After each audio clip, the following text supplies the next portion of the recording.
Howdy, y'all. This is Proverbs 14 in the NKJV for May the 14th, 2023. The wise woman builds her house, but the foolish pulls it down with her hands. He who walks in his uprightness fears the Lord, but he who is perverse in his ways despises him. In the mouth of a fool is a rod of pride, but the lips of the wise will preserve them. Where no oxen are, the trough is clean, but much more increase comes by the strength of an ox. A faithful witness does not lie, but a false witness will utter lies. A scoffer seeks wisdom and does not find it, but knowledge is easy to him who understands. Go from the presence of a foolish man when you do not perceive in him the lips of knowledge. The wisdom of the prudent is to understand his way, but the folly of fools is deceit. Fools mock at sin, but among the upright there is favor. The heart knows its own bitterness, and a stranger does not share its joy.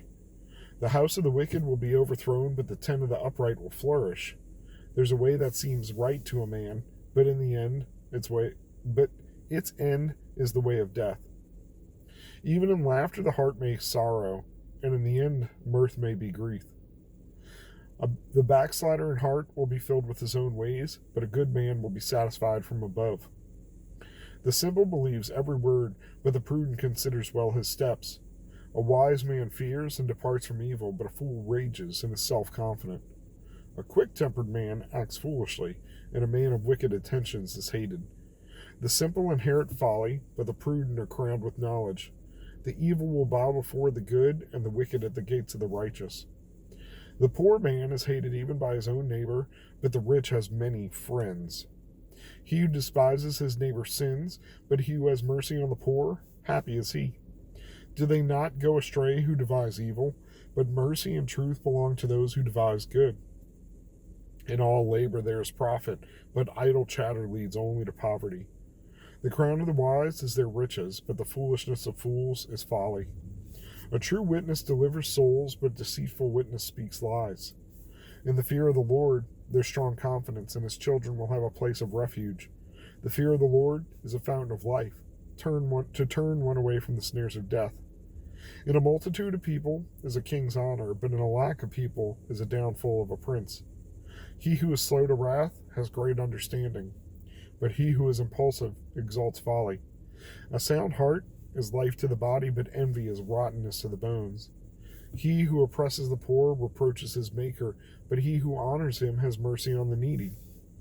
The wicked is banished in his wickedness, but the righteous has refuge in his death. Wisdom rests in the heart of him who has understanding, but what is in the heart of fools is made known. Righteousness exalts a nation, but sin is a reproach to any people. The king's favor is towards a wise servant, but his wrath is against him who causes shame. So it's late. We're now crossed the midnight mark, but it's still Mother's Day. So I think it was appropriate. The wise woman builds her house, but the foolish pulls it down with her hands. The wise woman. So today we celebrate moms and wise women, right? Running late, but it's been a day celebrating the lady. So it was nice. She was probably ready to go to bed, and I needed to get to work for a little while. So here I am. And apologies for being late. But I thought that was neat. That was the first verse in the chapter for Mother's Day. Plenty of exhortations here to just how you get knowledge. It's essentially be wise and keep your trap shut. Be slow to speak, slow to anger. And don't lie. What does it say 6 times here about a faithful witness and a lying witness? Like, just don't lie. Tell the truth. Tell the truth because your honor depends on it, because somebody's life may depend on it, and because it's wrong to lie and show favor to somebody else. So, also, it says 2 or 3 times here. Sorry. Got a hair tickling me. It says 2 or 3 times here, just leave. Just leave the presence of these people. If they're not wise, if they don't fear God, if they don't have lips speaking truth, just get away from them. Don't be around them. Don't let them be part of your social circle. Don't let them be part of your 5 people that make up your personality. You know, just no. Just say no to fools and folly. And yeah, the heart A man thinks they know their own way. There's a way that seems right to a man, but its end is death. So that's why we get on our knees and pray to be showed the way, because we walk our own path. Sure seems right. Yeah, I think I'm going the right way. And then right off a cliff. So, even in laughter, the heart may sorrow, and the end of mirth may be grief. And sometimes it's hard to carry on. It's easy to have a laugh or give a smile, but it can cover a lot. And don't be simple. It says too, don't just believe people. Don't just listen to a fool, because you'll go right along with them.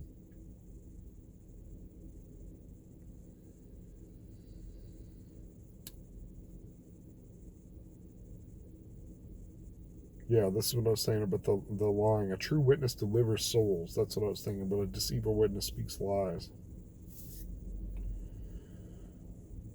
So last night, I had a little bit of an adventure. Sorry, making sure there's nothing else I want to say here. Wisdom rests in the heart of him who has understanding, but what is in the heart of fools is made known. Once again, wisdom reclining in our heart, just listening, just chilling, if we let her.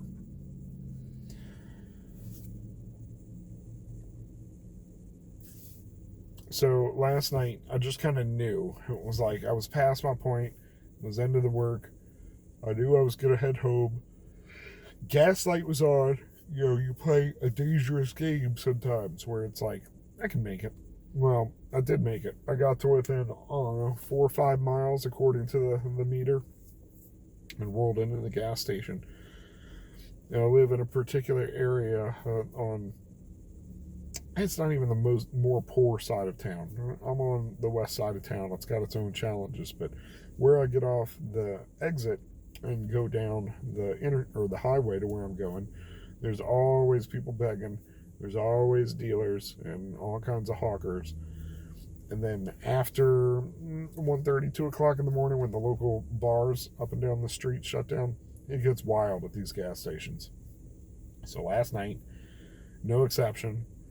And it wasn't super crazy, but it was, as soon as I turned kind of the corner and got close to the Shell, I saw a gentleman, and it was like, oh, here we go. I'm sorry, I'm beat. And, I just knew this guy was going to approach me. So, crackheads, homeless people, whatever, a lot of them will beg. Some of them are regulars. And some of them, there's a shelter up the street, so they're kind of some regular, homeless and half-house people. But you'll get a lot of like, hey, man, let me pump your gas. I don't need my gas pumped. So, there was an older gentleman, and he addressed me. Young man, excuse me. I'm going to pump your gas. And this was maybe 20 feet away. He was trying to not encroach me. Old black man, and with a cane and a big backpack. But clean cut, friendly. So I just told him, like, no, boss, I'm good. I don't need you to pump my gas. I can do it. So he just kind of stayed where he was, and I talked to him a little more. I told him, look, man, I don't have much. Oh my gosh, if anybody is watching this, I apologize. You're probably yawning too. I told him, look, I'm thinking, first of all, I listened to Vadi Bakum and his story about sitting on a plane after a conference and just wanting to go to sleep, and being in a row by himself and thinking, like, Lord, if you love me, let me have this row. And a woman plops down next to him with a book on Jesus, a New Age book on Jesus. So it's kind of like, okay, Jesus, let's go. Like, let's do it. I hear you. So this was no exception last night. As soon as I saw the guy, I was like, oh no, let's go. So he asked me, can I pump your gas? No, sir, I'm good. And it says something else to me, and I'm like, look, man, I don't have much. And I'm thinking like Peter. And it's like, that's what I want to respond to people. I don't have silver and gold, but I have Jesus to share with you. So I said, look, man, I don't have much. I'll give you what I got. Somebody had tipped me a couple of dollars. I got myself a Coke earlier in the day. So I was giving him my change. I gave him the couple dollars I had. Just ask him, like, what you gonna get? thinking like, I'm gonna get beer, something like that. And you're like, no, man, I need a snack. I want like a bag of chips and maybe a Sprite. They don't feed us enough up at the homeless shelter. I'm always hungry. Well, that sucks. A lot of times I carry snacks in my car. No snacks at this time.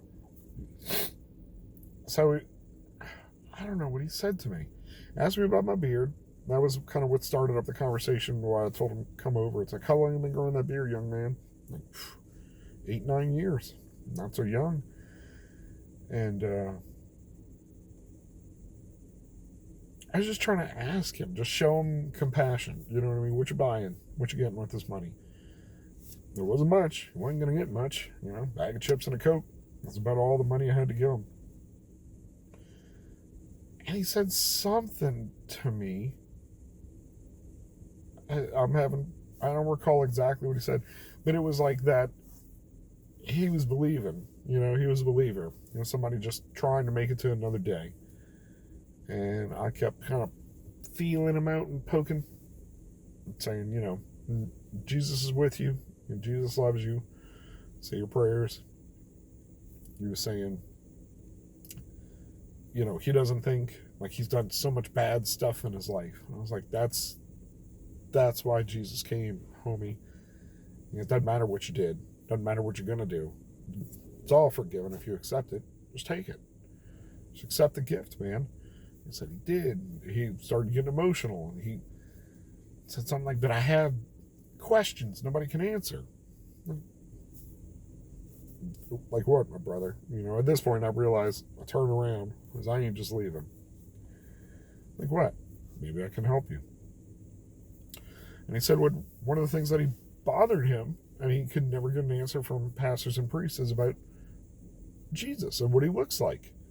Well, why we got white Jesus? You know, Raphael's pansy white Jesus, and that sets me off because I'm like, man, that was Raphael's gay lover. How that ended up as Jesus is just blasphemous, and the fact that that's hung in walls, churches, cars, everywhere is just, it's so blasphemous. And I told him in no uncertain terms, like, I haven't seen my homie, but as far as I know, the guy I follow is a Middle Eastern Jewish man, and probably pretty gnarly and burly because he was a carpenter, you know, raised to work with his hands. And that kind of blew him away. And I was like, that I would say that. And I was like, yeah, man, Jesus came as a Jew to the Jews to save the Jews. The fact that as a Gentile I got brought into that he was willing to extend that to me, you know. So he was like, well, you know, some of these churches around here, they want to say Jesus was black. And I was like, I don't care if Jesus was black. I just don't think he was black. You know, maybe like Ethiopian, Egyptian, you know, darker, fine, whatever. But the point is, he was like, but in Revelation, yeah, it was like, right, you know, I told him, it's shown like bronze, right? Like a face like shining bronze. And he was like, yeah, like warlike hair and fire in his eyes. And you know, nobody looks like that. I was like, right. So this conversation progressed for a while, and he was moved to tears at a couple of points. And he was just taken aback that I was willing to talk about the things that I knew. We had gotten a very long discussion about the Trinity and how that works, and the work of Jesus and the Holy Spirit. And it was providence. All the riding around I do all day, all the things I'm learning about, all the apologetics for defense against our Muslim, or for our Muslim brothers and sisters, for the Jews, for when to witness, how to show people love, because they don't all the time need to just hear like Jesus. Sometimes they just need a handshake and a few moments of your time and a hug. You know what I mean? A hug. Just so I was blessed to meet Mr. Ronnie last night, and I hope that I did what I was supposed to do, and I hope I honored Jesus in that moment, and I answered the call and did everything that I was supposed to do.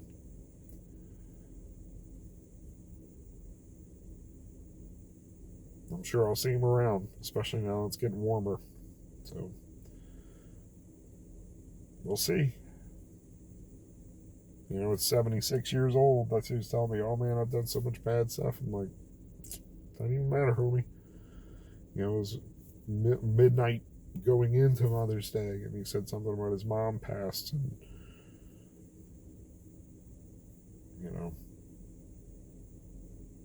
that he would hope to see her again one day, but he's just, I don't know. I try to help people because it seems like, you know, he was somebody that was seeking help from pastors and priests and answers, and he didn't get them. And it wasn't that he didn't get what he wanted. He got pushed away and told either just believe it or just believe this dogma or doctrine that we're telling you. How many people have not really got to meet Jesus, even though they showed up to a house of worship for Jesus? I don't know, man. I got a heavy heart today.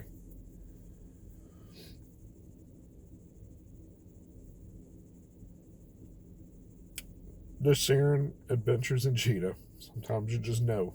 You know what I mean? Like, shoot, my siren is on. You know, big flashing sign that says talk to me. All you can do is embrace it. Show the love of God to people using your gifts. If they want to speak to me, they for some reason want my opinion, a stranger,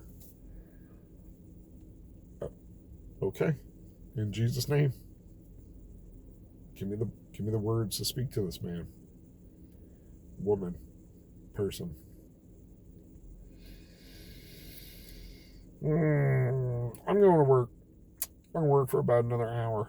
But it's funny when priority, I don't know about should be work, you know what I mean? But this priority. At this point, habit, and I enjoy doing it.